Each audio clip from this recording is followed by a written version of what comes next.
Hello, and welcome to this interview that we're going to have with Hannah today. And Hannah is here because you have had quite a remarkable history and experience, and you wrote an email to Todd that I think we have read 1,000 times about your awakening, and we would like to talk to you about that. But before we get started, I only know you from the retreat. I know you had a session with Todd, but if you could just, talk a bit about yourself and where you came from in the whole seeking period up Yes. until the point that you had the session with Todd. Okay. Perfect. Yeah, I will. I'll do my best to see what comes up as feeling relevant. I think just first of all, my name is Hannah, which you already said, but I live in Central Washington. I'm a mom, so I have twins who are about 4.5, and I also work full time. So very yeah, very normal stuff. Um, Thinking about when did the whole spiritual journey or awakening thing really start? Um, I think where it feels most relevant to, well, I think, sorry, this is It's harder than okay. I thought it was It's gonna okay. be. It's okay. It's okay. Take your time. Okay. I feel like I had a really pretty typical childhood, at least in the sense of when I hear other folks who have gotten on the spiritual path, it seems like there's some similarities in maybe feeling different or out of place or having a harder time connecting with kids and other people. And I definitely felt that growing up, but it was still a very normal childhood. And I think the way that I really dealt with those feelings and dealt with other insecurities was really just becoming very type A and controlling, which is something that also, does well when you're in academics, right? So there's Mhm. lots of reinforcing behaviors for that. Um, but really, I'm just giving that context of I was someone that really thought you figure out what your values are and your goals, and then you just work hard towards them, and that's how you create a good life. And I would say in throughout my 20s, that whole approach was going really well. I wasn't rich or famous by any means, but definitely was able to see, okay, community is important to me, so I'm going to get involved in these ways. Friendships are important to me, so I'm going to do these things. It was very, very in the mind and very controlled, but felt like it was seemingly going really well. And then in December 2019, um, my kids, so my twins were born, and this really, to me, stands out as just when so many things changed in life. Um, like the birth experience itself was very traumatic, and then being in that setting of, okay, I'm overwhelmed with trauma and grief and despair, but then I have, these children to take care of, and your body is so exhausted and all your energy is just going towards the children, that I really was just sort of become a shell of myself, with the only focus was caring for the babies as best as I could. And then a few months later, COVID lockdown happened. And so all of my like hopes of, I'm going to go back to work, they're going to go to daycare, I'm going to be able to exercise again, life's going to get back on track, right? All of that just disintegrated. Yeah. And we ultimately, with all of the COVID stuff and having new kids, we also ended up needing to move out of the city where we had lived, because it was unclear if or when I would be able to go back to work. So basically, 10 months into the whole parenting thing, I just like find myself in this new empty house that we bought in the middle of nowhere with no friends or community around, no chance to go back to work, at least at that point in time. And it really was just like, I don't know, just everything. Even my marriage was falling apart at the time, and it was just like everything that had been me was just not there anymore. Um, so then, and that's all the like hard stuff. The story will pick up a bit. So then, eventually I starting to like put the pieces back together, but in the more traditional ways of I'm doing individual therapy, my husband's doing therapy, we're doing couples therapy, get the kids in daycare, I go back to work, I like, eating right and exercising and creating a morning routine and doing a gratitude journal and doing all the things, like going into the deep end of trying to figure out like how to be a happy person, the books and the podcast. It was like a whole production. And somewhere in there, I was exposed to mindfulness, I think, probably through like mindful parenting. And there was something there that just hooked me. And so I started in the mindfulness path, but it was I didn't know it at the time, but a very sort of narrow, specific take on mindfulness. Mm. And so even though I was reading all sorts of books and meditating, I never actually heard the term awakening. And while something in me believed that there was benefits that would come from this, just the idea of there being actual changes in the way that there can be was totally foreign to me. And so I was actually working with a like meditation coach through a bigger app, a bigger mindfulness app.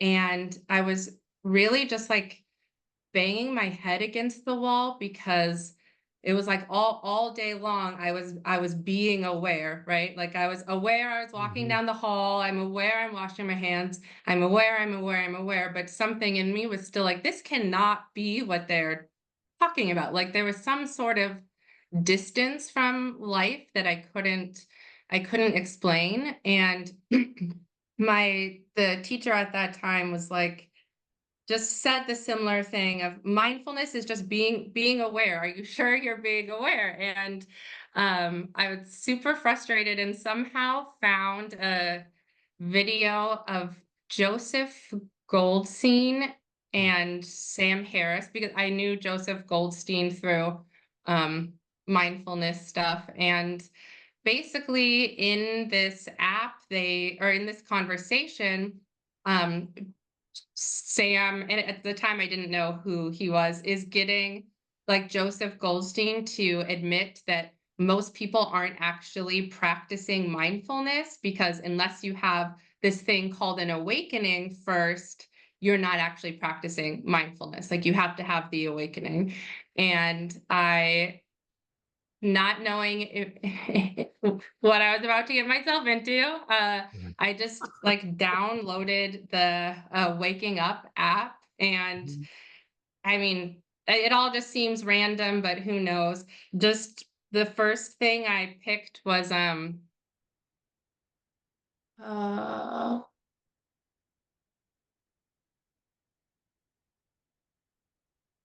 oh man, I can like picture his face. It doesn't matter. Maybe it'll come to me. So basically it was just the short few minute exercise. The first one was what is here when there's no problem to solve? Lot And I Kelly. remember just sort of immediately being like, oh, well, like there's nothing here. Like I literally only exist to solve problems. Yeah. And then the next piece was put your attention across the room and then bring your awareness back through your body and look for who's looking.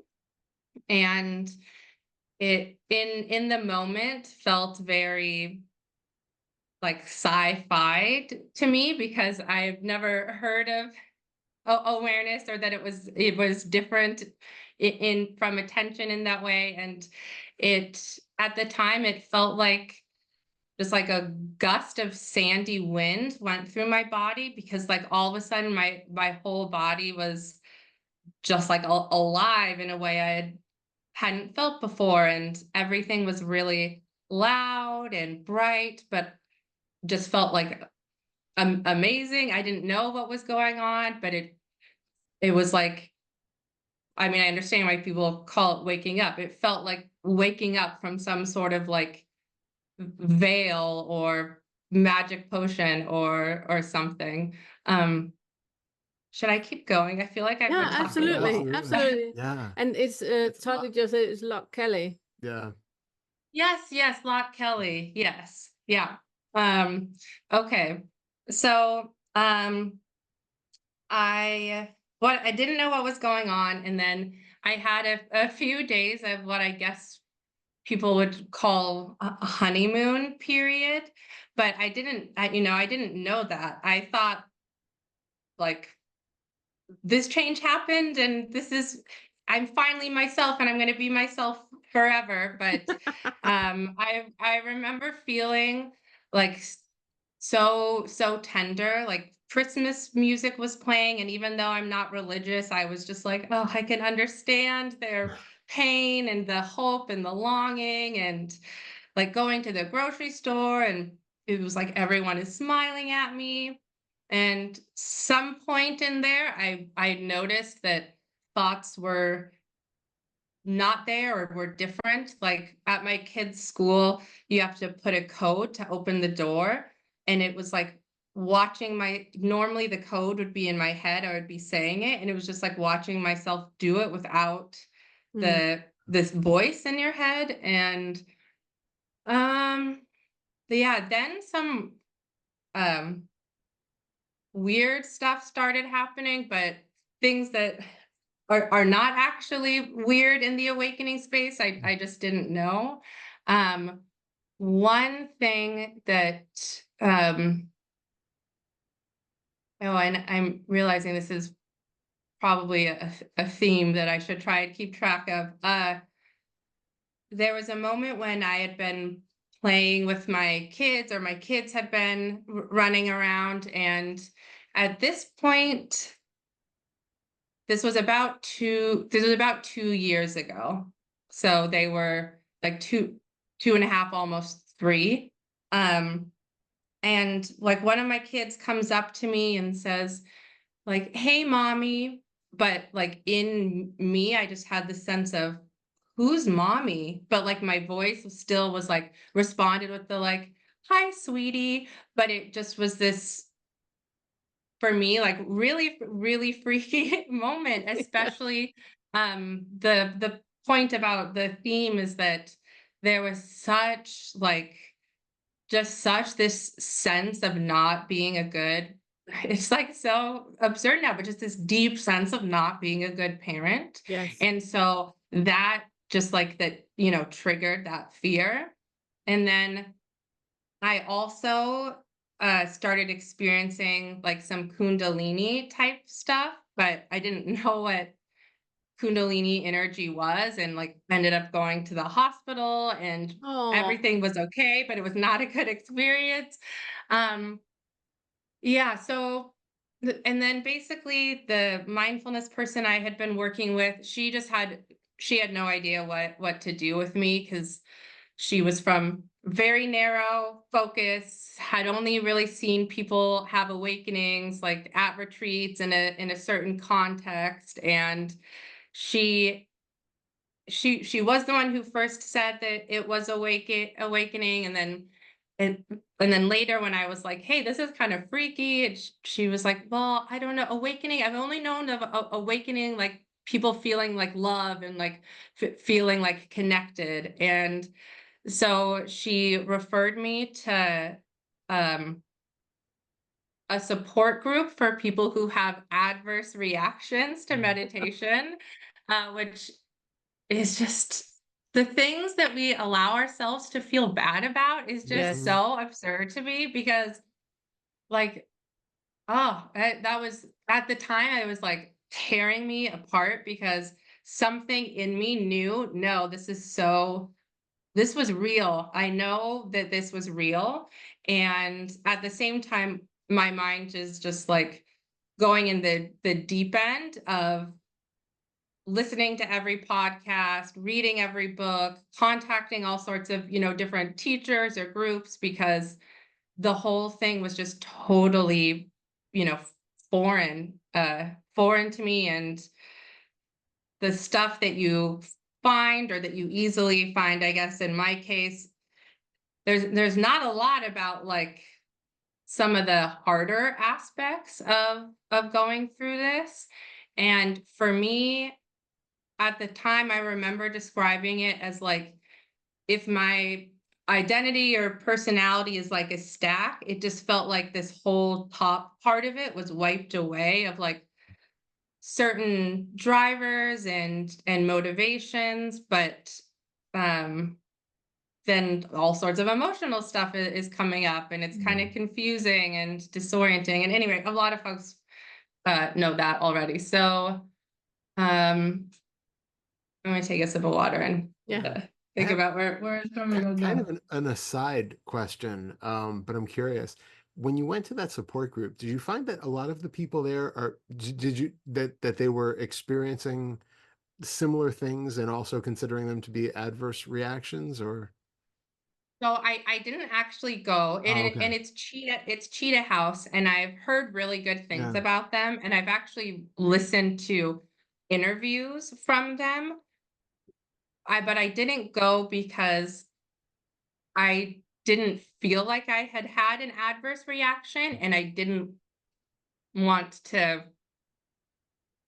I didn't want to like convince myself it was just an adverse reaction and just, move away from Mm. whatever this was. Um, so eventually, um, very it all seems I said this, it all seems random. But then when you look back on it and you're like, look at how perfectly things Arrange. connected when they needed Yeah. to. Because I listened to a Buddha at the gas pump old episode, and that it hadn't been a podcast I had really listened to. And basically it was of a woman who is very realized, but her experience was similar to mine in that she didn't know, what was happening when it first started happening, and she was just a normal working person, and she also experienced kundalini energy. So basically it was just aligned for me to find the right person to help support me through things. And it, yeah, I really appreciated that, like so many other teachers, I felt like had just drank the Kool-Aid. Like Mhm. because I didn't hear people talking about the challenges. And so I really appreciated that she was one of the first people that I had come across, at least, that Yeah. was like talking about how it's normal for it to be disorienting and whatnot.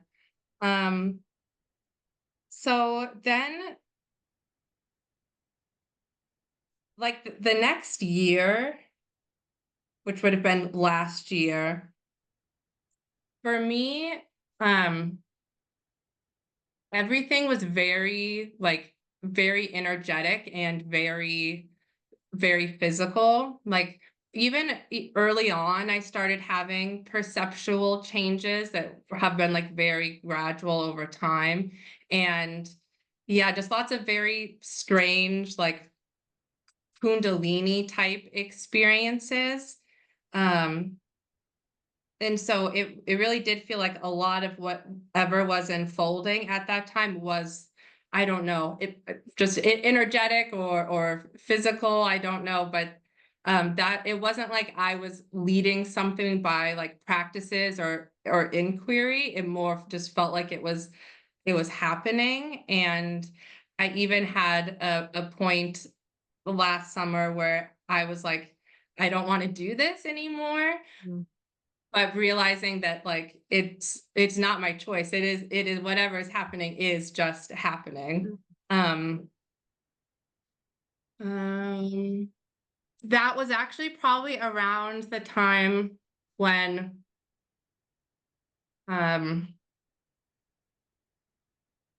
somewhere in there, like this dam broke of like shame and grief and despair.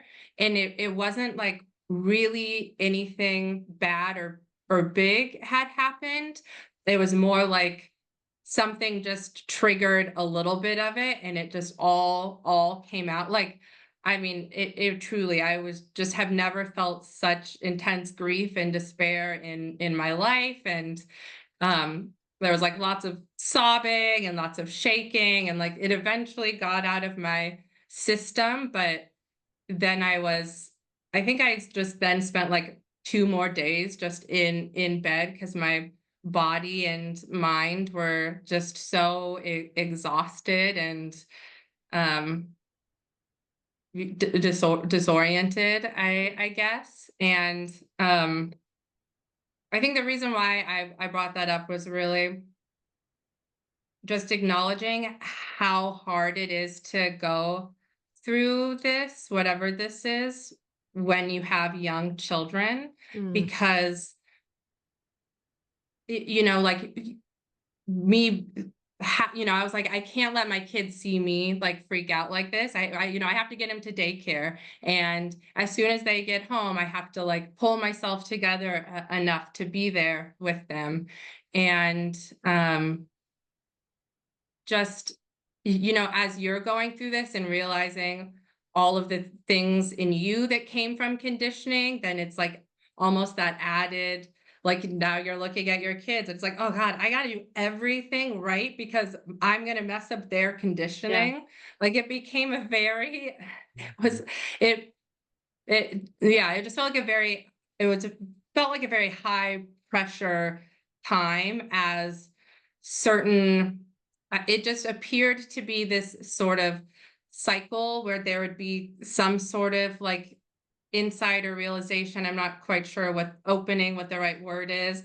And then it would be like this brief sort of exciting period. And then I would have like an adjustment period where it felt like my nervous system was adjusting. Then I would like have smooth sailing. And then all of a sudden I would feel like sick or shitty or something was going on. And then there would be another realization. And then it would just like, felt like this funnel. And then I should just keep going, right? You tell me if I need to stop. No, Okay. no, it's perfect. It's perfect. Okay. Then sort of, I mean, there's so much more that could be said about that phase, but I don't really, it's really hard to remember. But then last November, there was a day when, and this just stands out to me as being sort of one of the changes on the path. Whatever energetic stuff was going on was like really uncomfortable. And so that particular day when I was meditating and honestly like thinking about how uncomfortable it was, it sort of felt like this is all just making up words to describe it. No idea what actually happened. Just gotta put that out there. It felt like my awareness was like running away from these sensations and like trying to find the only spot where it was empty because I didn't want to feel the sensations. And then all of a sudden it was it just felt like things kind of flipped inside out, where I was just the empty space, and like the sensations were getting smaller and smaller, and I was getting bigger and bigger. And it was such a relief at that time that I didn't really even think that much more of it. And then I like stood up and was like, oh wow, there's like nobody here right now. Like everything was like, I knew that it was my house, but it was like I was seeing everything for the first time. And it also felt like when I would look at something, it felt like I was energetically dissolving, so that it was just whatever I was looking at. And I would hear sound, and it would feel like whatever was my body dissolved, and it was just sound. And it was fine for a while, and then I realized that my husband was out of town, and I had to go drive to pick up my kids, and it just like sucked me back in a little bit. But I don't know, something changed from that experience that I'm not really sure what it was, but something changed. And then I felt like there was a few months period where things were very just like stable and good and content. And there was a lot of life changes that were happening in that time that I could really see it was life doing it. It wasn't me even. A pretty big career change that really felt like it was just unfolding, and I really did nothing to make it happen, just all the pieces connected. And so it was like a fine, stable period, but there still felt like something was missing, like some sort of spark. And again, I didn't know what it was. And that's actually when I first came across your Fetter stuff.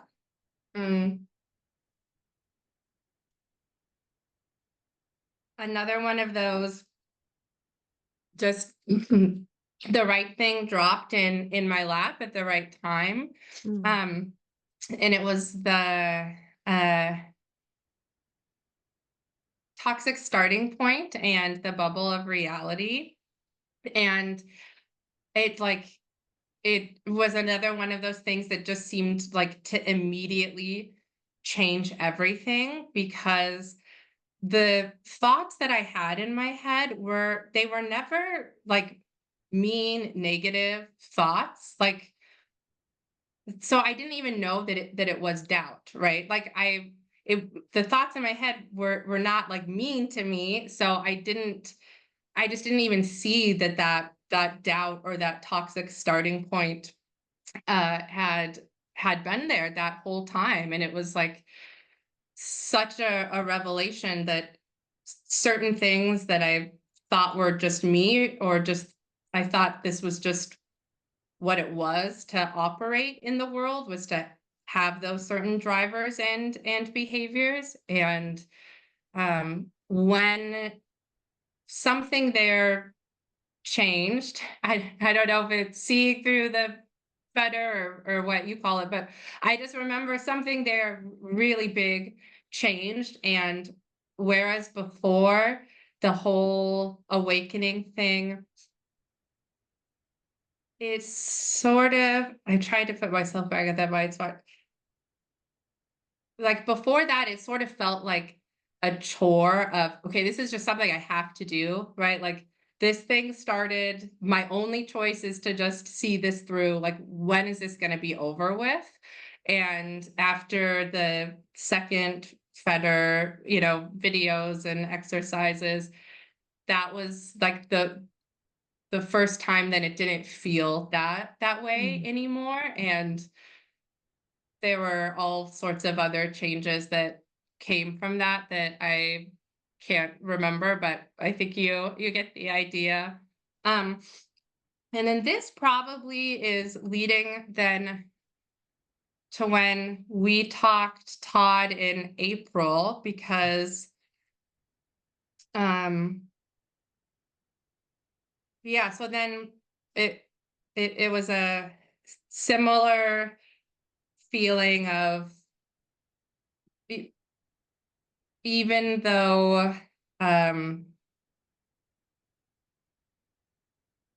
like it felt like at that time, like most of my day was in a flow state that was just sort of happening with very little identification.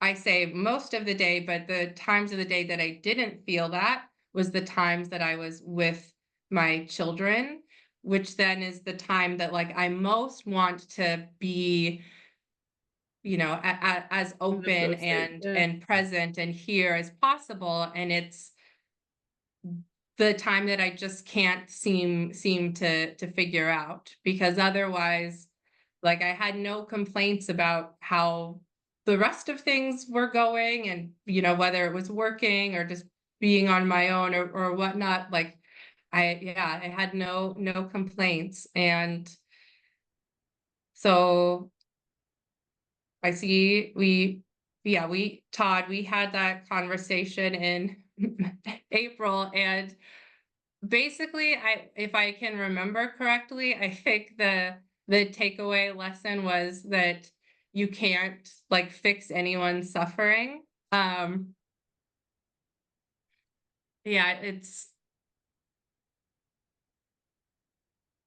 I don't know. It's just like, so it's just so of course you can't do that, but that's not how it felt at the time, right? No, no. Um, and at the time, I guess what I would say the experience was, because it's not like I was thinking in my head about suffering. What it was it just felt always like this, just like this tension where I just couldn't fully like relax and let go, because there was always somewhere this tension of like I'm gonna have to jump in and make sure everyone is okay, or I'm scanning and watching to make sure the husband and the kids and the dog and the kids, and making sure everyone is good and there's not going to be any meltdowns and no one's upset.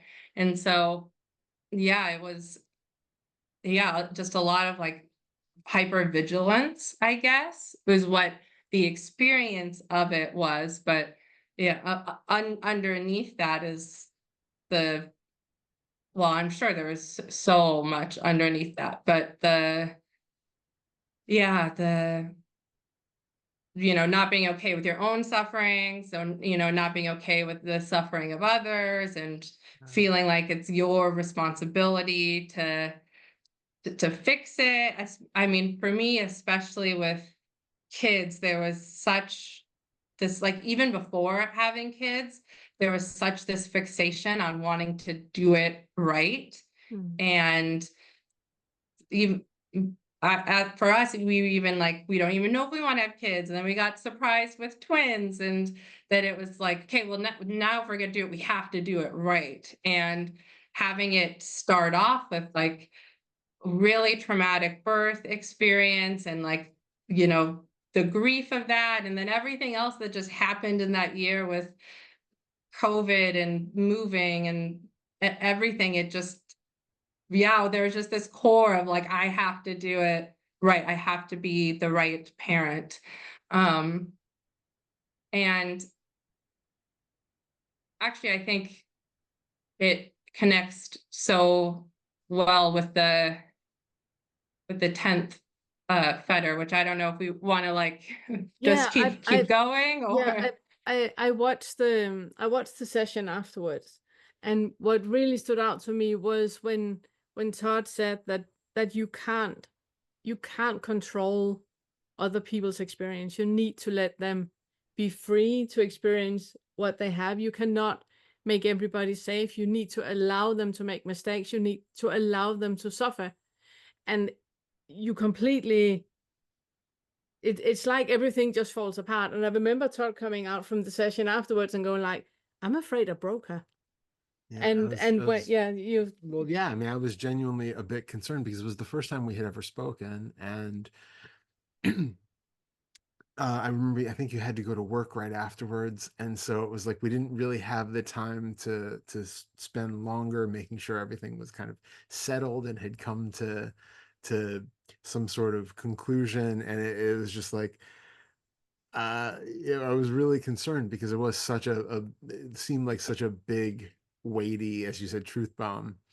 And Yeah. so I was really happy that, when you had emailed me afterwards that things were kind of settling in okay. yeah, and you stayed in contact. Yeah, Yeah. yeah. Yeah, yeah, this going back to what I was saying of the experience always feeling very physical for me, like that is a good example where uh no, I ended up not going back to work, and I just like, yeah, I was just hit with this sense of like my body is so exhausted, it's gonna like fall over right now. And I just like went and meditated and rested, and then it was, yeah, like some sort of veil had lifted, and Yeah. it just wasn't, there just wasn't that like emotional angst Mm. to it. Yeah. Mm. I don't know. Yeah. Wonderful. It's the part about setting other people free, that you're setting you free and other people free. And when that really is understood, like viscerally understood, it's such a relief. It's such a relief because Yes. the whole idea of that we are able to control anything, it's quite a weight to carry around. So really realizing, but that's just a delusion. There's no one to control anything. There's nothing here. There's nothing here to control. It's just thoughts about thoughts about thoughts. There's nothing to control. When that really hits, it's like a weight is just lifted. Yeah, and I think there was still like a little bit there with the related to the 10th fetter of um there's still being whatever underlying belief of, I don't even quite know it. It made sense at the time, that like if there is, if there is something to know, then there's a way to do it right. I Mhm. guess is the simplest way to try and connect those, and that in realizing that we just, no one knows anything, like in realizing that, it was like that final weight of like, well, of course there's no way to do anything right, like that, like it's so obvious, but it feels like little pieces of that were over the, past 2 years, just it feels like little pieces of that were sort of like Yeah. chinking away or falling away, like you're like hitting at it and they're kind of falling off, I guess. Yeah. So so what happened from that session and that insight up until the point where you wrote Well, us the message? yeah. Yeah. Because Because you I you mean, you sent, yeah, sorry. no, I was just gonna say because I know you had done the retreat and stuff, but we haven't really been talking in that time, so I don't know what's been going on in the interim. A lot. Um, Do you remember? yeah, well, it's I remember pieces, and I guess I just don't know what is helpful or relevant, but there was just lots of funny things. Something in that time frame, what was that, April to now, is that what we said? Yeah. um Something in that time frame. Well, okay, so first of all, I was, still like doing all of the like meditations and inquiries from the retreat and felt like something in there changed where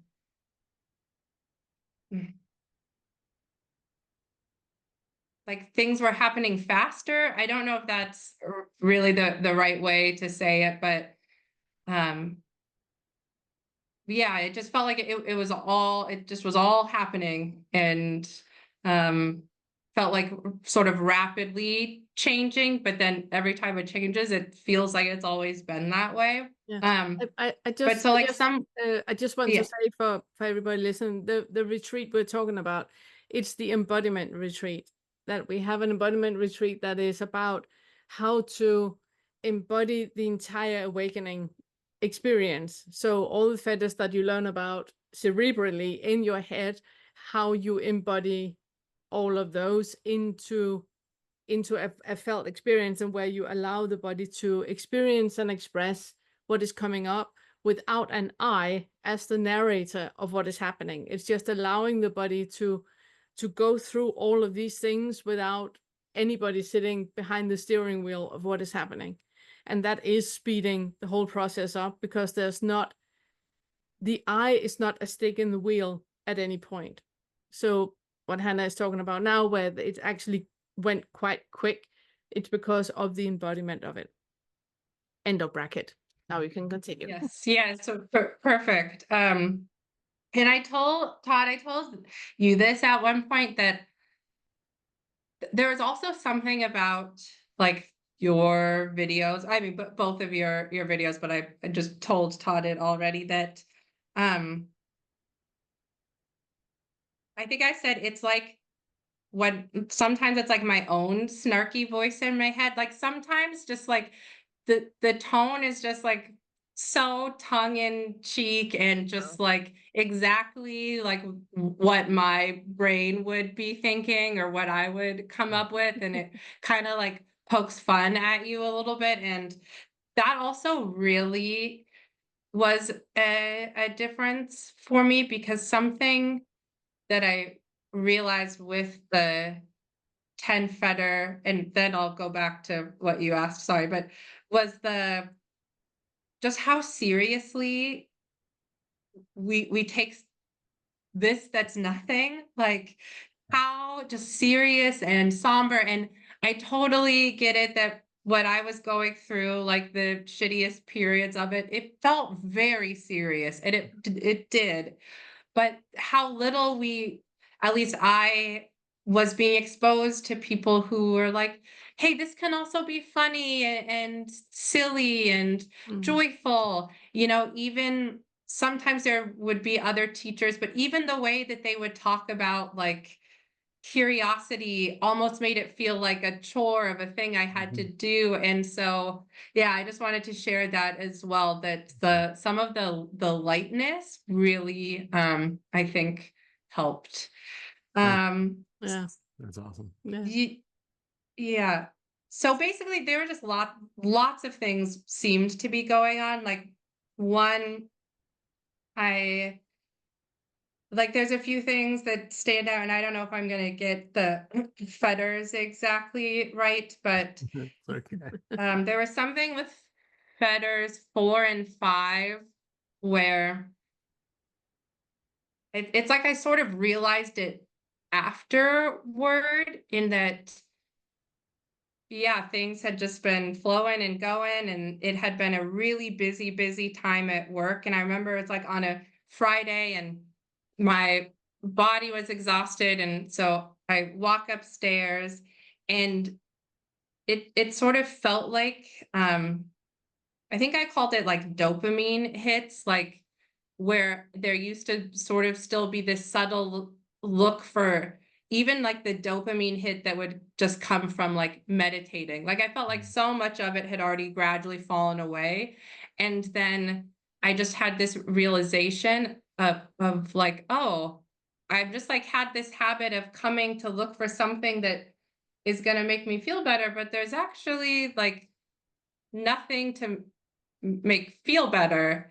And then it was at first it was like it was trying to like look I don't know, there was this feeling of like trying to look for it and then just realizing like it's just not there anymore. I don't know what it was.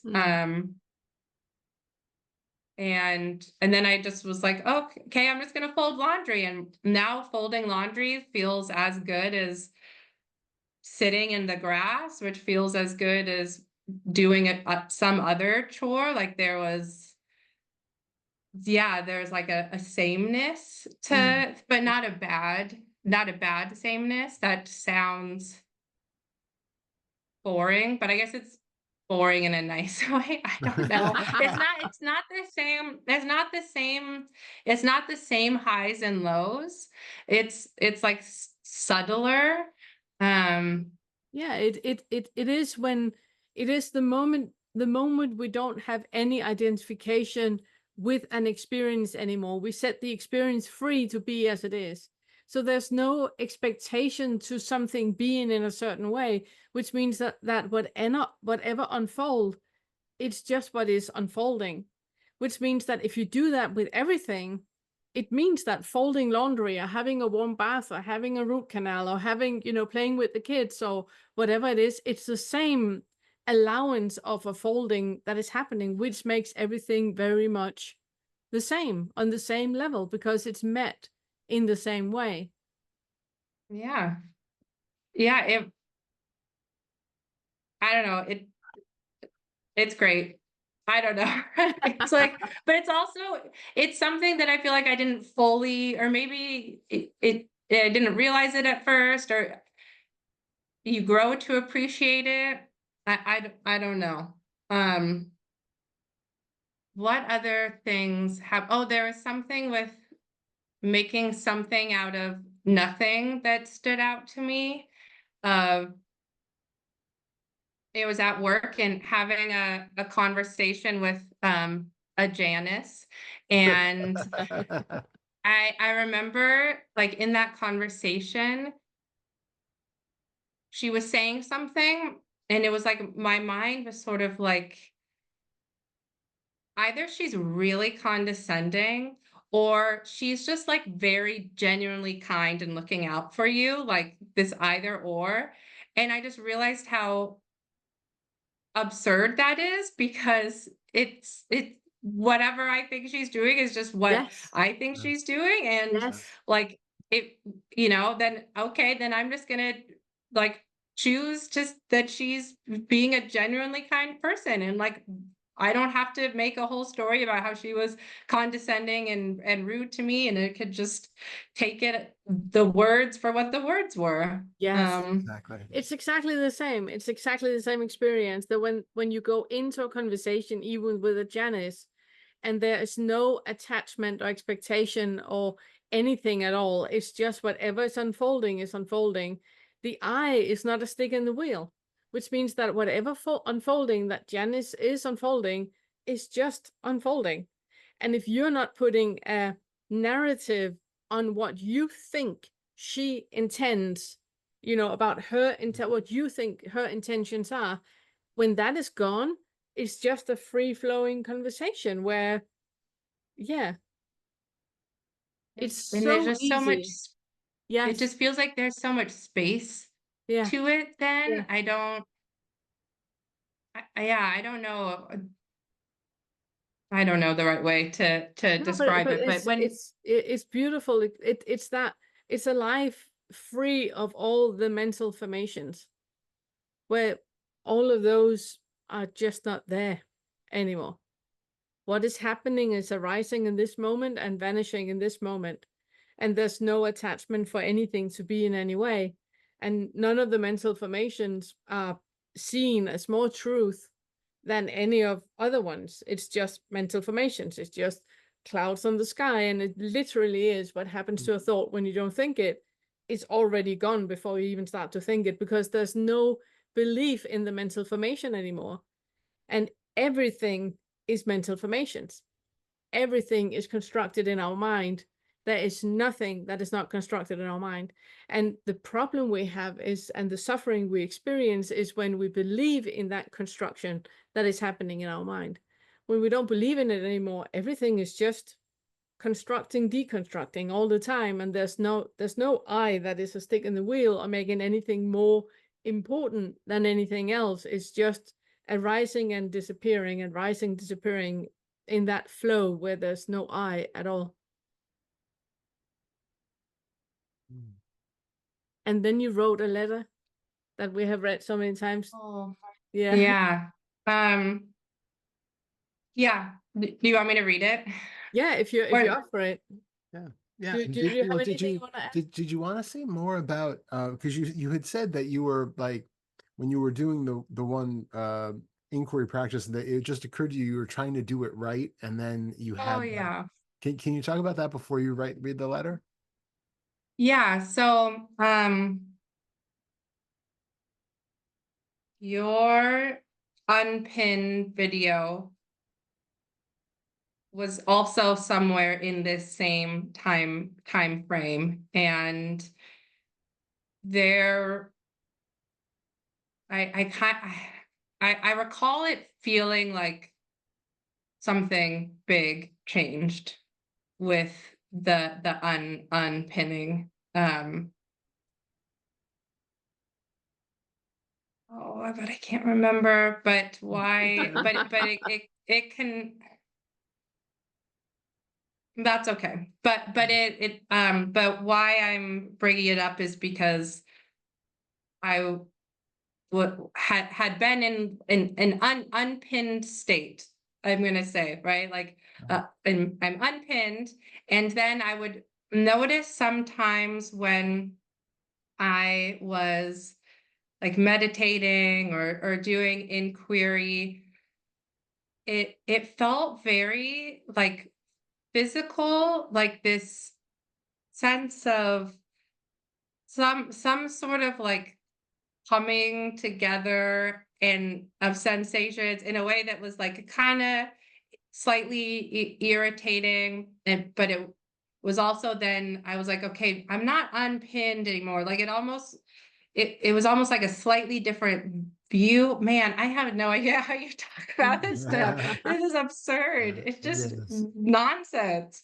Right. So basically, yeah, I was just trying to figure out like what is this thing that's coming together and feels weird. And I guess what came was that whatever that was the like a subtle sense of watch, like subtle sense of monitoring to do it right. Like at least that's the way my brain put these things together, is whatever that coming together of sensations or view that made me pin again had to do with watching to make sure that things were being done right. And then somehow that made me realize that man, I don't know how these leaps were made, but just realizing like I'm listening to something Todd recorded, and Todd is great, but Todd made this up, right? Like Todd made this up. So how can he know that this is the right thing? And you know, whatever other practice, like they're all just made up. None of them can be right because they're all just made up. But like it was different than just cognitively knowing that. Like it was like shocking to my core of like, oh my God, everything is just made up. And for some reason, made up instead of like doesn't exist really was also a difference there in like, because someone somewhere, you know, made it up. Like, I don't know. For some reason, that just blew my mind. That it's all a concept or a construct that someone else made up and passed along, and I absorbed it, and it's all just nonsense. Yes. Yep. Absolutely. Yeah. Completely spot on. It's And it's just so obvious now. It just, Yeah. I don't, yeah. but I'll just read the email then. Yeah. Please do, because it was so good. It was so good.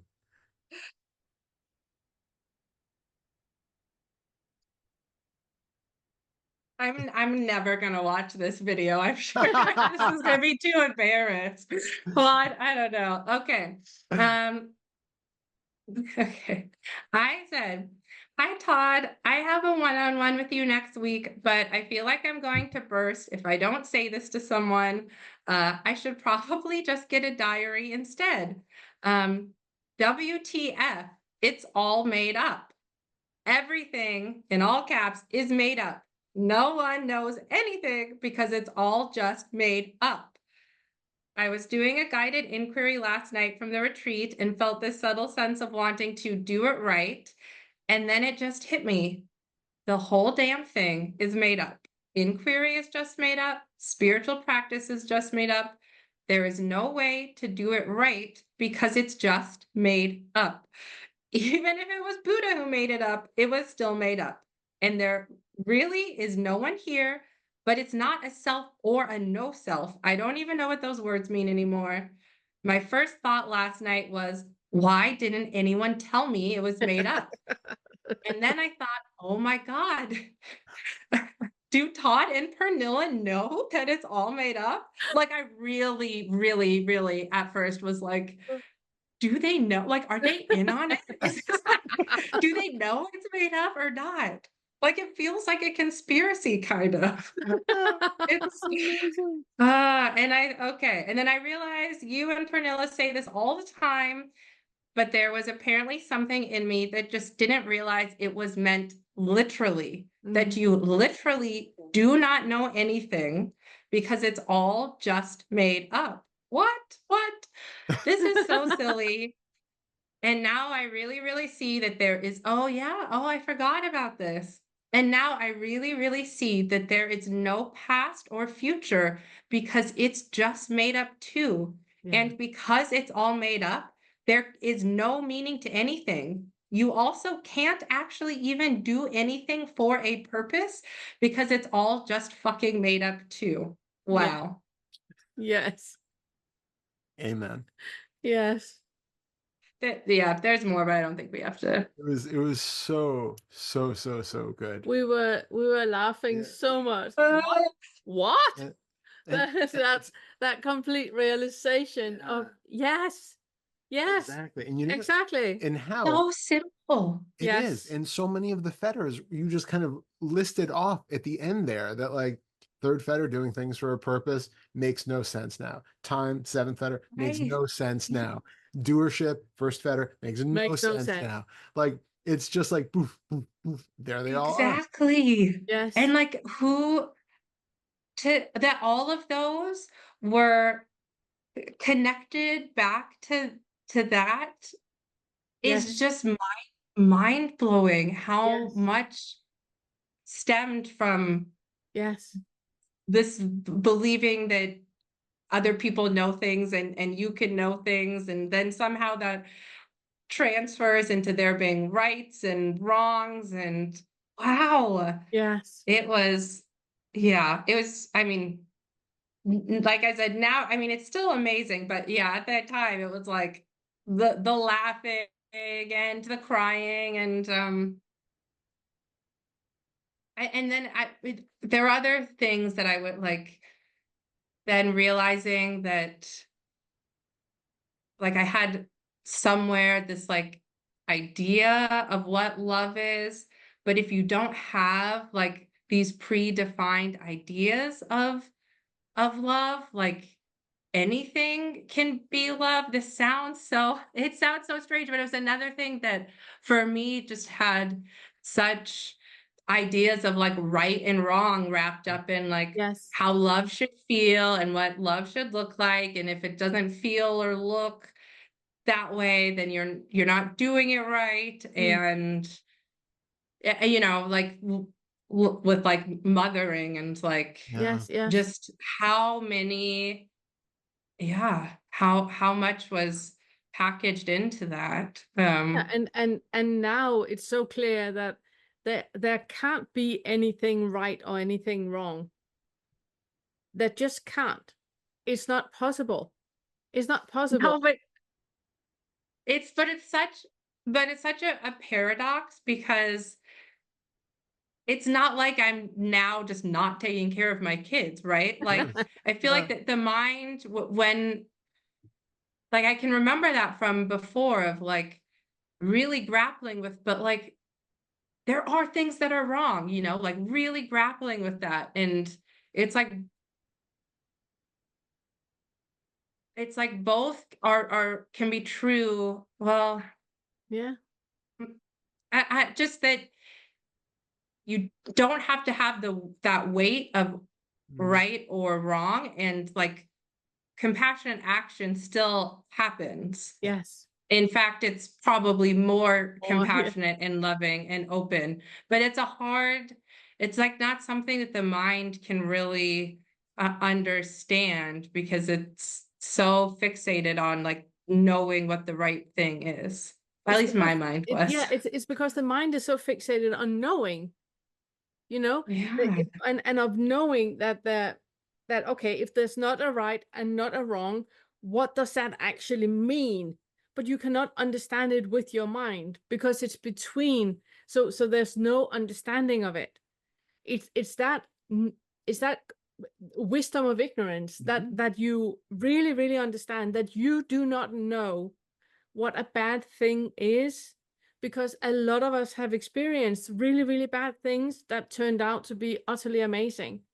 You know, the whole your tipsy-turvy of your entire life that felt like the worst thing ever happening. Yes. Well, look at you now. Yes. It turned out to be the best thing ever. We do not Exactly. know. And it's just that being in that wisdom of ignorance that you do not know. It's only a here and now thing when we believe something is right and something is wrong. It's only here and now we can have an opinion about it, but we do not know how it looks further down the line. So we do not know if it's a good or a bad thing. We do not know that. And the mind cannot accept that. The ego cannot accept that. But I must know what to do so I can get to that point. Even that, we do not know what you need to do to get to that point. It's also just, it's like I can imagine before watching something like this and just being like, yeah, but no, but Todd and Pernilla, that they must know something. And apparently that girl, she must have figured something out too, because that why are they interviewing her? Like she must know something. And it's like, no, we really don't. None We of us do. really don't know. I promise. It's not like there's not like some big secret. It's like, it's truly not knowing. exactly that. It's exactly that. Truly, and it's also why I really love what you said, that a lot of spiritual teachers and teachings and YouTube videos, everything is made so serious. And when it's made so serious, there's a little kernel in you that thinks like, oh, I need to be like that for me to achieve that. Yeah. It's just a one big lie. There's nothing serious about this because it's all about ignorance. Yeah. It's all about that you cannot know and you do not know. We do not know that because there's nothing to know. No, I know. It's just, it's so funny. I just can't. I just can't. Yeah, Yeah. It's the I opposite of, still, what the fuck? I know. Yeah, no, it's the How opposite did of I? what we expect, because Yeah. we expect it to be this thing where you gain like ultimate insight into the nature of the cosmos. Like you have all of the universal knowledge at your fingertips now because now you've transcended humanity and you have become some wise deity effectively. And basically what this is coming down to being the most human you have ever been. Yeah. It is like without that identity, without the expectations and the needs and all of those thoughts and the conceptualizations that go into it, it is just the most naturally functioning type of humanity that you can be. And humanity doesn't know anything. It doesn't need to know anything. It's just not part of our realm of possibility. But it's also really realizing that anything you think you can know is just a mental formation. So Absolutely. if you have an idea of, oh, I had an experience, no, you didn't. You had a mental formation. You had nothing. You had nothing. You had a mental formation. So whenever we have that feeling of, oh, wow, that was just another mental formation. It was nothing but a mental formation. It was nothing. Exactly. Yeah, experiences happen, Yeah. but as soon as they get categorized and made into something else, you've completely lost the experience. Yeah. And as soon as the experience is gone, the It's experience is already lost. gone. It's already lost. But then it's like just creating another trap for yourself if you start to try to make a meaning out of it and then create some.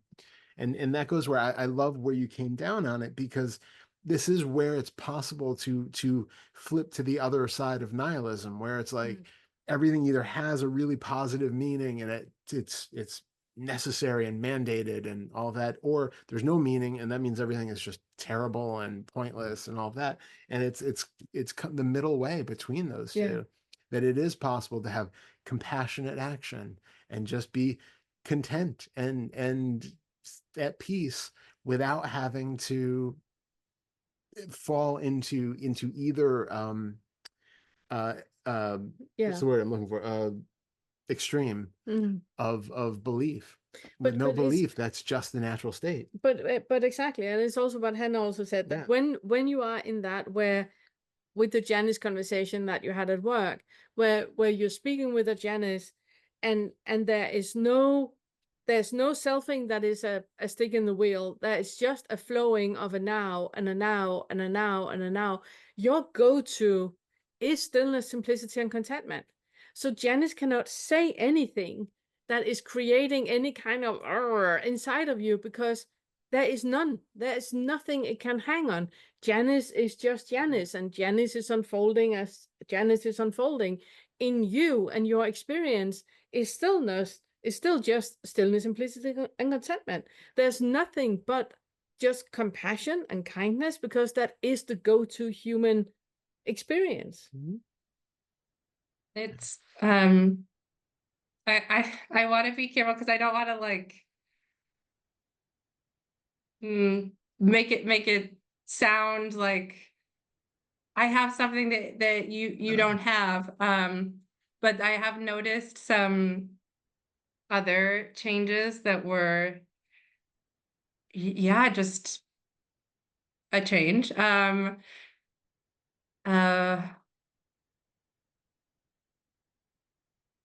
So recently,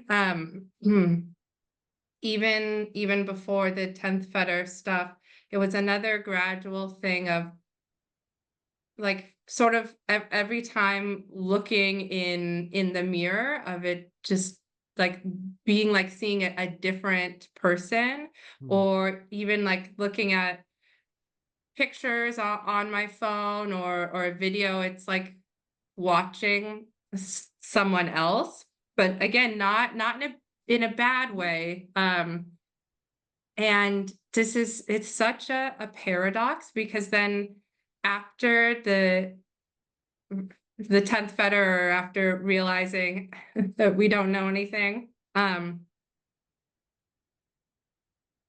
don't know how to explain it, because it's like whatever view that was still there that I was seeing myself of, it's like I'm just seeing myself with like fresh eyes, like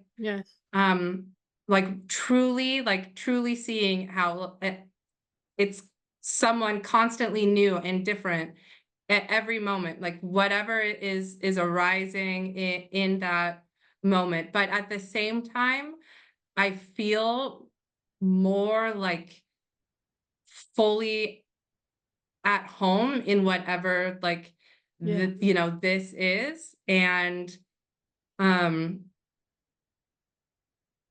I don't, it's like I was gonna say I feel more my age, but I don't feel like I have an age. It's so, I don't know. There just must have been lingering beliefs that were making me interpret myself or my image differently, and then now they're gone, and it truly is just like seeing myself with fresh eyes, like in the same way that I see my children and I see how every time I see them, they look different, but there's no like thought of they look old or young or their hair isn't this way or that way, or I don't know. It's just a paradox of not feeling like a me, but also feeling so fully like at home in what the me is. Yes. Yeah. It is so difficult to talk about because it is exactly what we're pointing towards in all the fetters, that it is reaching that point where you can have experiences, but there's no experiencer. And the moment you put words onto it, you have made it into something it's not. So you have a feeling of you in you that you want to convey, that when you look in the mirror, the person you see is different every time, but there's no attachment to the person needing to look the same or to look different every time. And it's the same when you look at other people. There's no attachment to your children looking in a certain way, but they look different every time, but in a very familiar way.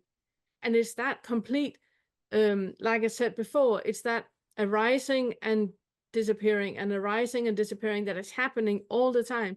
And there's no attachment to anything needing to, like I always talk about, that we have like slices and snapshots of time of this now and this now and this now.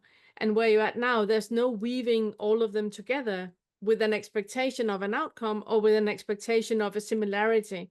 That's just a snapshot and a snapshot and a snapshot. And every snapshot is just as pure as the previous one. And there's no comparing or expectation.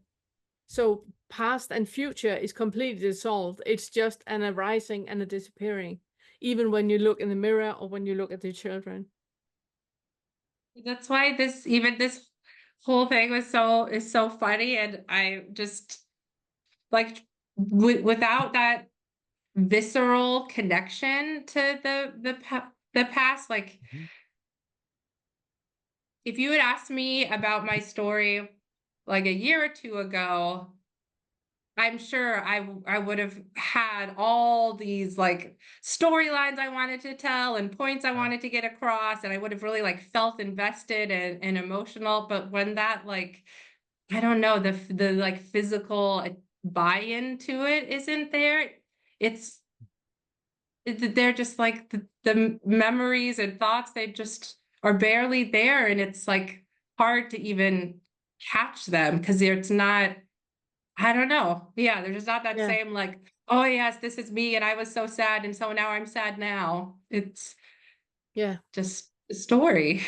Yeah. Okay, I have a question for you, because as you now have realized, making material, the YouTube videos and the inquiries and the whole curriculum and all of that, it's really, really difficult because we are trying to say something that cannot be experienced. And it's really difficult to talk about anything without anybody getting an attachment to what we are saying. So what we are normally doing is talking about seeing things from the fifth floor and having curiosity to everything arising.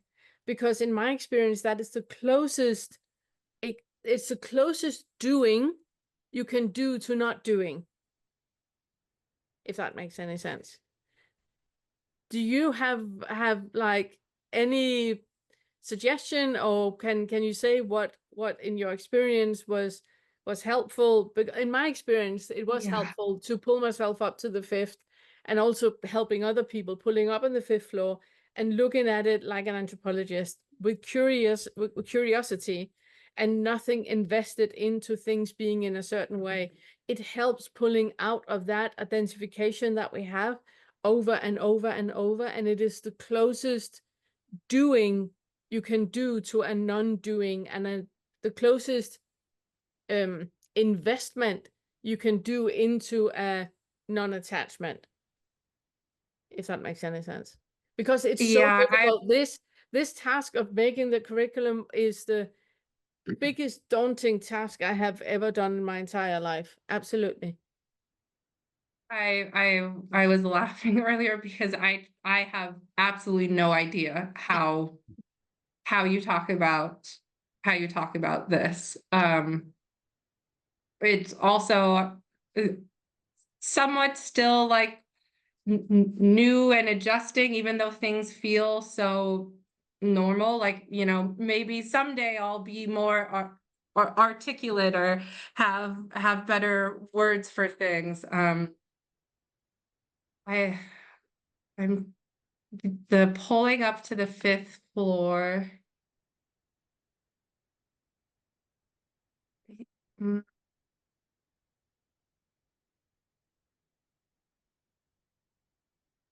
I don't know. It's so hard because it totally depends, right, on the circumstance or the person or um It's also difficult to do that now where you are at now, because there's no fifth floor and there's no curiosity and there's nothing of the mental formations left anymore. So you even imagining what it would be to pull something that doesn't exist up to somewhere that doesn't exist and applying something that doesn't exist to that as well, what the result of that would be, since there can't be a result of nothing. I completely get how you can't answer my question. yeah, I maybe I don't know, maybe someday something will come to me. Um it the curriculum obviously helped me a lot. Um that a lot of it stands out as different tips and tricks along the way that really helped. Um, the unpinning one Yeah. was also really, really good, I thought. Yeah, yes, because even the idea of like thinking of like pulling myself up to the fifth floor is then it like, yeah, it sort of tries to make a separate one who is watching from the fifth floor. But I remember doing that before. I don't know. I don't know. Sorry. This is you might have to like cut some of this stuff out. This is I perfect. love it. No. It's staying in. I love it. No, uh, the thing is, the whole curriculum and the way it works, it's like a series of pointers that are just half truths. Mm. They're like trying to meet you where you are at each point along the journey, and then trying to kind of show you a different way of viewing things from a different perspective. But it's only relative to where a person happens to be at that moment. Yeah. And then eventually we have to let all of it go, because Anyway. there's no point along the way where like this is the absolute truth, now I've seen it, this is the way it is. It's just a temporary helper, a temporary truth or aid to just be let go of as soon as the time comes. yeah, that is spurring for me, just that even though now it seems so obvious and easy to just say it's all made up, it's all made up.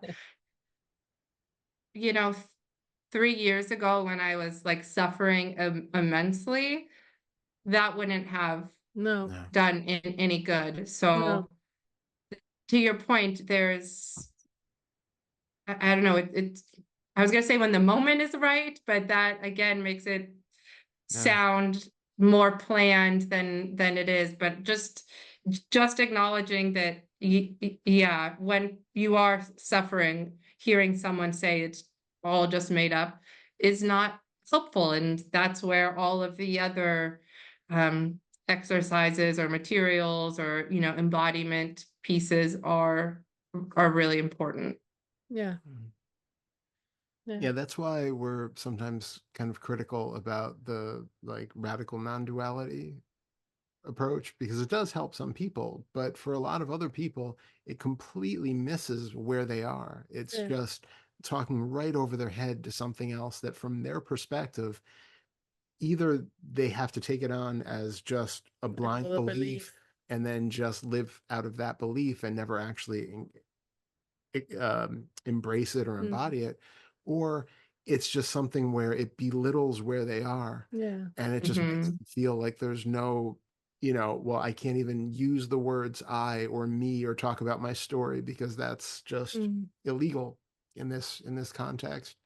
But it completely devalues the fact that it still feels very real to them.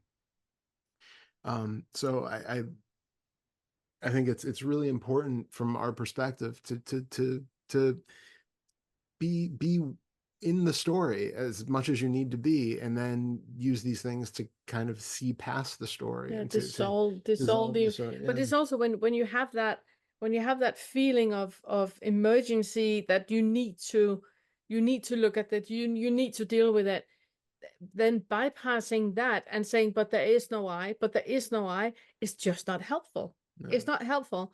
If there's a feeling of emergency and you need to look at it, then look at it.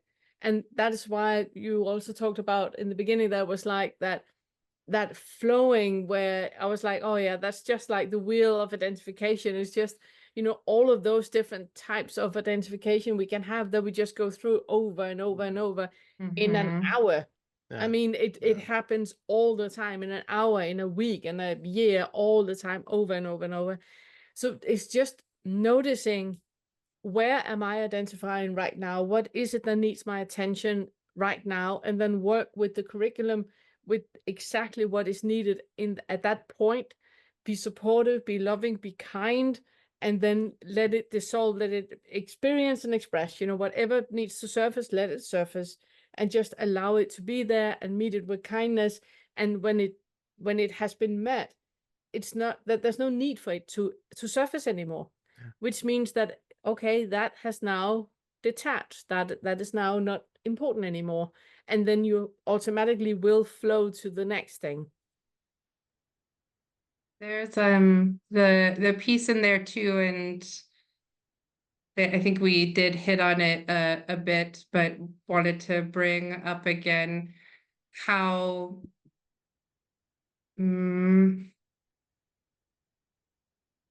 I was going to use the word physical, but I mean, because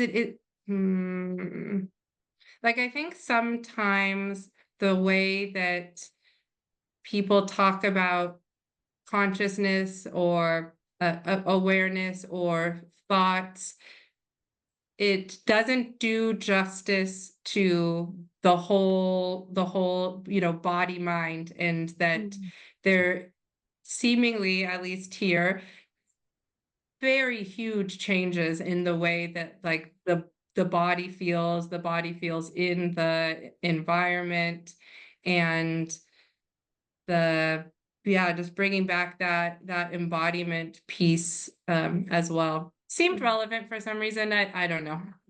Well, No, and but yeah, yeah, well, no, go ahead because I was gonna go no, on. no, you go.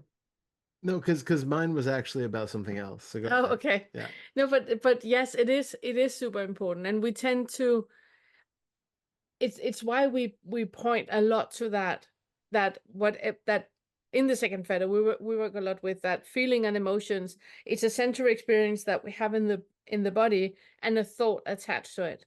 And the thought is very often a diversion away from that feeling in the body. So we keep talking about, oh, I had a dysfunctional family as a child, and we're going to talk therapy where we talk about the dysfunctional family that we had as a child. And what is felt here is just not felt. So it keeps surfacing. It keeps going like, I'm right here. I'm right here. Look at me. Love me. Accept me. I'm right here. And we keep talking about the stories and the stories and the stories. It's so important to allow whatever is in the body to surface, and to be with it without any thought or any identification or any story attached to it, and just going, hello, pain, and allowing the pain to be there and loving the pain, and just move with whatever movement you need for that pain to be satisfied. to meet the need of the pain. And then stories might come up, or experiences, or smells, or sounds, or anything might come up. But that is all in the body barrier that you have been trying to avoid experiencing. And the only thing you need to do is just allow it to be there. It's there anyway. Just allow it to be there without any stories and any diversions or anything. And that is just, it takes you leap years ahead. You know, it's like, yeah, it's quantum jumps that you are taking ahead when you allow that to happen. Yeah, what I Yeah. was going to say is that it reminded me of a thing that you said that I really loved in the email, or I think it was either the second or third email that you had written back about the innocence of thoughts. Yeah.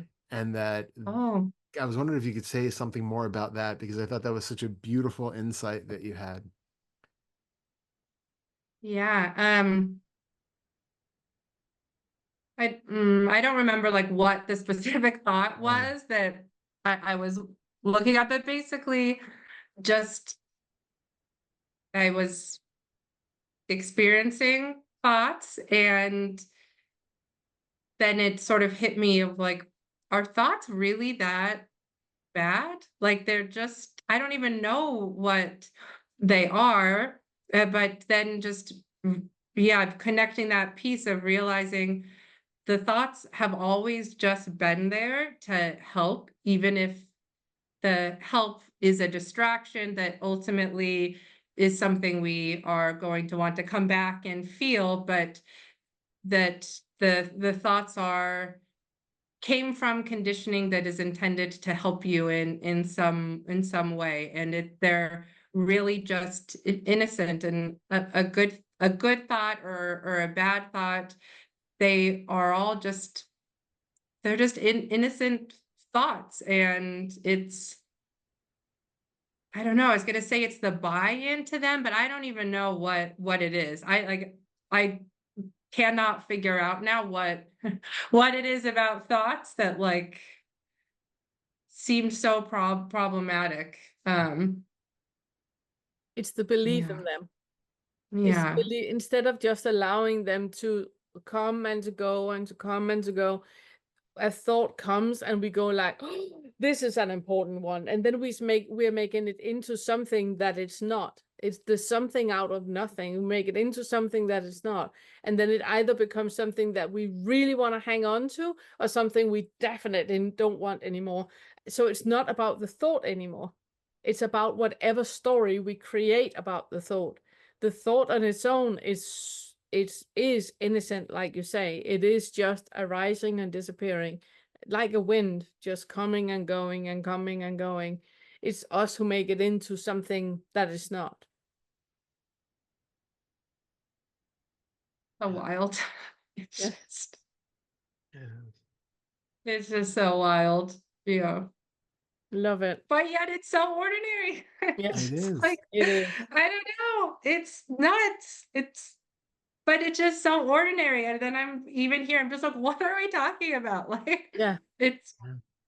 it's just all just stories. It's all just make made up. believe. Yeah, It's, yeah, it's yeah, so to quote you, it's funny. all made up. It's It all is, made it's up. all made up. Everything that I've said on this call has just been made up. It's just like Yeah, a mind thought trying to remember the past and find words, but it can never contain it. And then no matter what thought you use, you're going to inherently add some sort of like lens or philosophy or yes. view into it. And it just becomes so big. Yeah, something that it just isn't. Exactly. Yeah. Exactly. I think in I think it was in the 10th Fetter inquiry from the retreat. I think my last words in it were something like, not a single word you've heard is true, not even those. And it's getting to exactly that point, that there's absolutely nothing that isn't some sort of mental fabrication, Yeah. made up, biased, Yeah. filtered, and just convoluted and constructed. Yeah. It is just amazing how much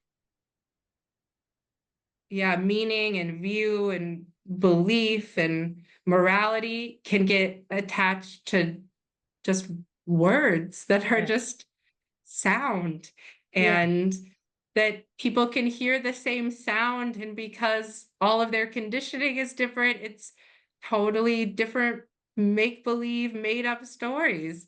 Yeah. It's fascinating, and I don't know, makes no sense. It is.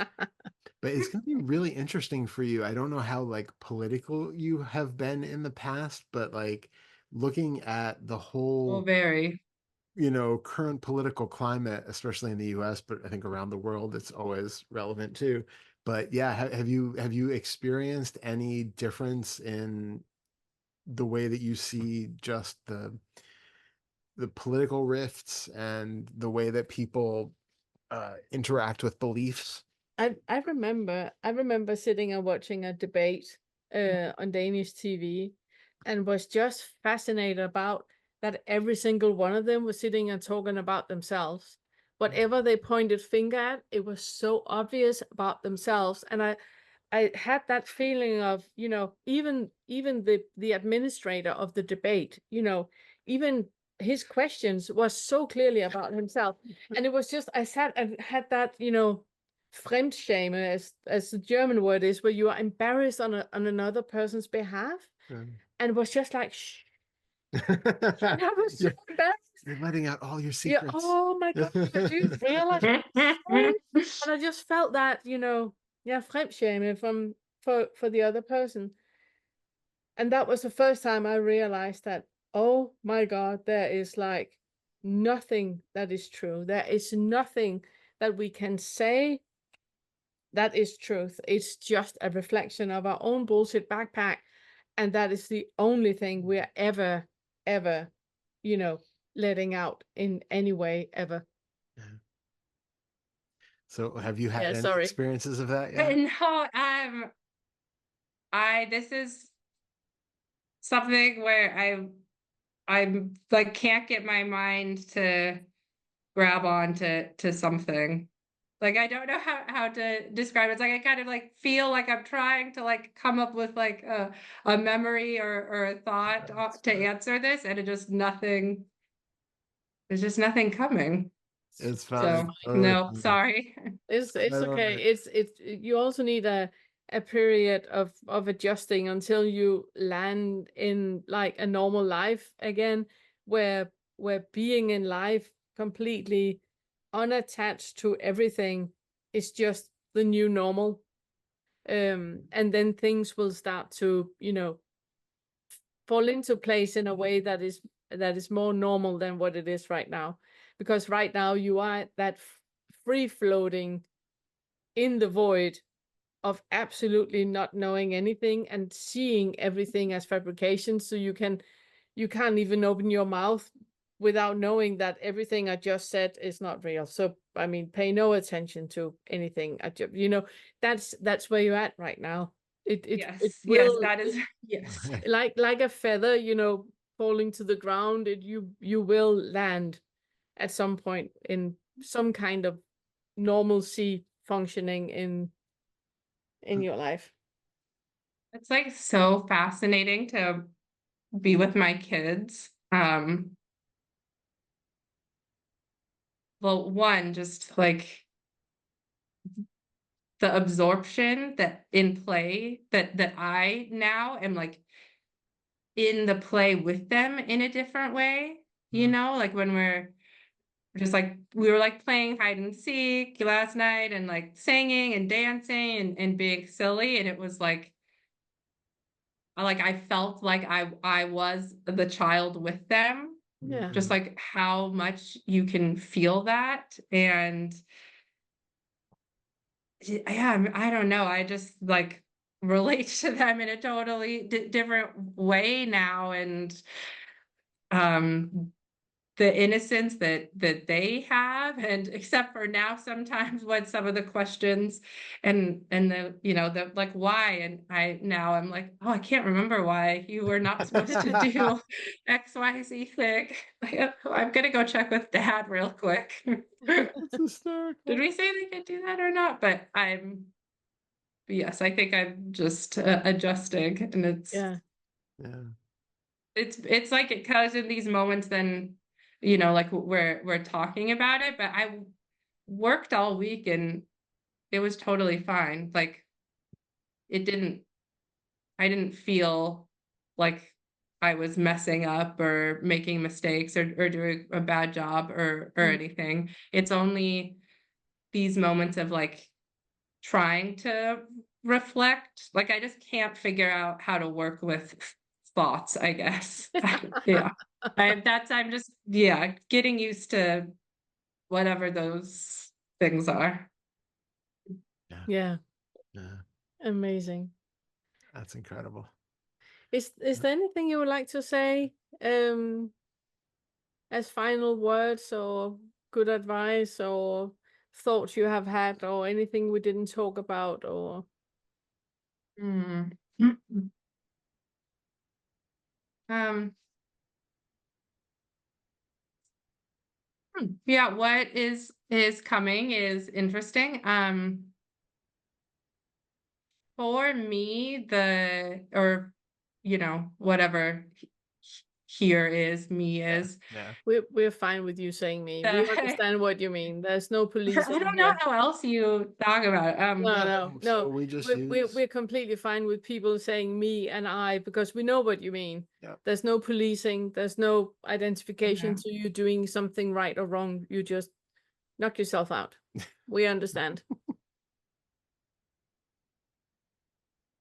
There was some point where it really stood out to me, just like the the depth of relaxation that needed to be here. And I don't know, I think maybe because the way that people sometimes talk about surrender or letting go, it had there had been some thought that like surrender and letting go is somehow, I know that it's something that's like gonna kind of like hard and scary or like a painful thing. I don't know. It just had connotations to it. And I remember at some point, just like there was a turning point for me in seeing that like being present with what is and letting go required like relaxing so much that I could allow myself to enjoy the moment, even when it was like a total disaster. Like there was, for me, something about that, about just like the relaxing into enjoyment. And like, I guess it's something like trusting, like you have to, not you, but there's just enough trust that you're going to fully relax and allow yourself even to have fun. That's not it. I don't know how to talk about it. It's so hard. And maybe it's just because I was someone who apparently couldn't relax. Like maybe other people is no problem for them to just like totally relax and let go. I completely get what you're talking about because our nervous system is geared up to being in the fight, flight, freeze, fawn thing all the time. And it's why in the second Fetter I talk about the bully, the passive aggressive bully, and the chameleon, because the nervous system is connected with the hormonal system, and we release hormones that is reciprocating the signal from the nervous system, and that just goes into that feedback loop that is happening. And if you think that you're under attack, you are alert all the time on who is going to attack you. So just sitting and breathing, you can breathe, but it's with half an eye open all the time. It's with noticing, oh, what was that? And if you are a little bit neurotic, then you might feel a flutter in your heart. What's in the flutter in the heart? Oh my God, then fear is coming up. It's like that all the time, all the time, all the time. So that part of the nervous system needs to relax. And it's why we have so many rotation exercises and the existential release exercise, that we have all of those that are and the eye circles and all of that is putting kind of like rebooting the nervous system over and over and over and over. So you land in a position where, and just for like a millisecond, you might feel that relaxation that you talk about, that calmness where there's nothing is alert, nothing is on guard, nothing is protecting or avoiding or being defensive or aggressive or anything. There's just this moment of stillness, yet that stillness, simplicity, and contentment. There's just that stillness where the nervous system is just relaxing, and that needs to happen for you to be in a position where you can unpin the eye and where you can let go of everything and just allowing everything to just be. Because for people who are locked into the second fetter of either the aggressive bully or the passive aggressive bully or the chameleon, for them to hear this conversation is just going to be like, what are you talking about? Me not being in control, that means I have no boundary. That means I'm a doormat. That means I'm gonna be devoured by everyone. Janice is gonna take me for a spin and all of that. All of those beliefs needs to be dealt with. They need to be felt and experienced and released, and that needs to happen on a visceral level, on a physical level, where the nervous system is relaxing before all this can happen. So yeah, I do understand what you're talking about, I think. Yeah, that's what like for at least this moment, what is standing out is like, relax, don't take things so seriously. And no one knows anything, but that's all very much what my journey was. Those are the things that really Yeah. stood out here. I love that. Yeah, That's three really, really good pointers. they absolutely are. Yeah. I'm curious, is there anything that, providing you work up the nerve to watch this again at some point, is there anything that you would like for your, the future Hannah who's watching this to be able to look back and remember something from this moment? Because as Pernilla said, things do change, things settle. And so what you're experiencing now might not be exactly how you experience it. And just like when you reread the email, you're like, oh, I forgot about that. There will be things that are like super utterly clear forget, now, and yeah. then you're going to completely forget. So is there something that seems potent or pertinent to you now that you would like on record for you to remember sometime in the future? That's a really good question.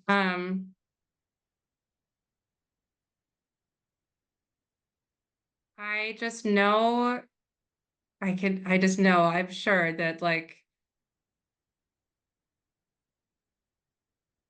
the not knowing thing is gonna get probably tough with my kids at certain points. And I don't mean that like I'm gonna be like this forever, right? There's gonna be some adjustments, but I could see how right now they're little kids, and someday they're going to be teenagers, and it's going to be a very different game. And I can imagine that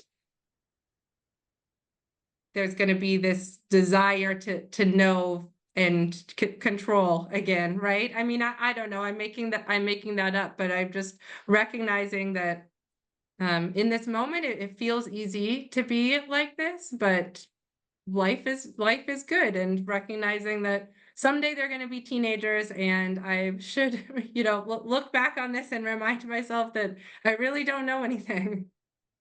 That I don't know more than they do, that none of us know anything. The good thing is when they're teenagers, they're going to remind you every day that you don't know anything. So it's really perfect. That's probably true. No, but one thing that just came was that, well, because I didn't like prep for talking about the whole story, and I feel like I need to write down things that might be helpful for other parents. Especially not that I know anything, but I can just when I was going through all of this, there was no one really talking about what it was like to go through this and have young children. And I mean, I have no desires to make videos or be a teacher or get on YouTube, but I feel like that I probably have something that could help other Mhm. parents with young children, but I'm going to reflect on that. Yeah. That would be I think amazing. I think I made a video with Jahara talking about awakening and motherhood. Mhm. I Yes, seem to remember that I did, but I can't remember if I did or if I just wrote. you, Yeah. because I think something you said is that helped me. It's again, because I just had to do things right. Something about how, like, no matter what, your kids are probably going to need therapy. That, Uh, if you wouldn't truly, like, if you're trying too hard to be perfect, that's going to rub off in weird ways. If you're trying too hard to be permissive, that's going to rub off in weird ways. And so the best thing you can do is just be in the moment as it is, and not have that pressure of Mm. needing to do things the right way so Yes. that your kid never goes to therapy. Yeah. yeah. At least that's the gist that I took away from it. Yeah. Yeah. Yeah. Yeah, and I was just going to say that I think it's super helpful for all of us to journal, to write things, Yes. and to reflect on what you're going through, also, so you can look back and have these kind of, oh, right, if you lose things, they kind of brings them back when they're fresh. But also, when you're in that kind of space and you are speaking and writing to people, there is, I'm not going to say it's like some sort of energetic transmission or something like quantifiable, but there is something where it kind of rings true for people and touches this other aspect, which is why, like, when we're doing inquiries and stuff, again, it is all made up, but hopefully when it's good, at least it's coming from that kind of space. And I think that's Mhm. when it's potent, is that there is that kind of relatable element to it. And so, especially when you're there, it is a great time to write stuff for other people, to write stuff for yourself, to, even without going down the route of becoming a YouTube teacher or something, like just making a video, doing something where you really utilize this time and just like allow that to, because not only is it helping other people, but it's also helping you deepen and Mhm. integrate and Yeah. really solidify things in a way. I was thinking of making on Discord Yeah. one that is called Awakening and Motherhood, so people That's can great. write, because you and Jahara are not the only mothers, that have Yeah. children, Yeah, living at home children. yeah, I think it would be, if we can do that on Discord, yeah, sure. where people can connect and can talk, and then it might be an idea to make a series as well with mothers talking about their experiences of awakening and motherhood. Yeah, absolutely. Yeah. I think that would be a good idea. All right. Well, I really Thank you have to so go get a much. bio I'm break so now. grateful. I'm So, so grateful you just yeah, jumped on it thank when we you. asked. Thank you. And thank you. Yeah, thank you for everything. I mean, I'm trying to look at the date down there, but I can't remember when I first found your video. I think maybe in February. Oh, wow. So it's been like seven, like a wow, amazing, powerful months, and your materials just helped immensely. So That's thank you. amazing. Thank you, It Hannah. it is the idea with the curriculum for people to do it and wake up. So I'm so happy that it also happened for you. There you go. Yeah, It thank works. you. And I know we will talk again. Yeah. Definitely. Thank you so Absolutely. much. Thank you Thank so you much. so Thank much. you. Bye. Bye. Bye.